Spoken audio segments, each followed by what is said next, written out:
അവരെന്താ മൈക്ക് ഉണ്ടാക്കാം അവരെന്തേ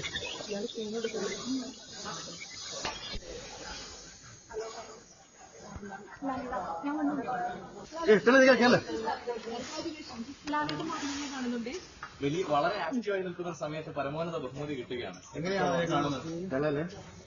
എന്റെ ഏറ്റവും വലിയ സന്തോഷം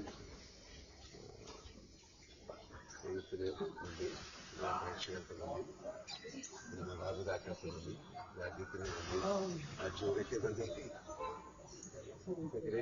അല്ലേ സംഭവിച്ചു. ഒരുപാട് സന്തോഷം. ഞാൻ നിങ്ങളെ കാണുന്നുണ്ടായിരുന്നു.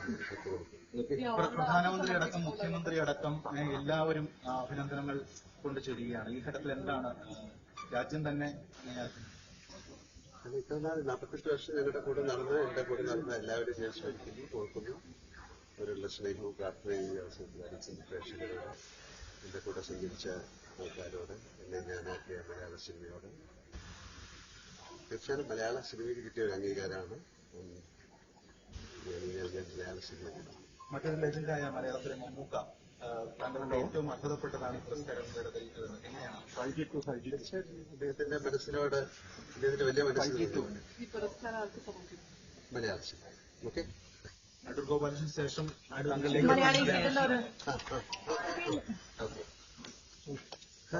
നല്ല കാര്യങ്ങൾ സംഭവിക്കട്ടെ. മലയാള സിനിമയ്ക്ക് ഒരുപാട് നേട്ടങ്ങൾ ഇനി ഉണ്ടാകട്ടെ. ഇനി വരുന്ന പുതിയ തലമുറയ്ക്കൊക്കെ ഒരുപാട് ഇൻസ്പിറേഷനാണ്. ഓക്കെ, പുരസ്കാരം ഏറ്റുവാങ്ങാൻ പോകുന്നുണ്ടല്ലോ. 23-ാം തീയതി പുരസ്കാരം പിന്നെ ഞാനൊന്ന് പോകട്ടെ, പിന്നെ എടുക്കാം.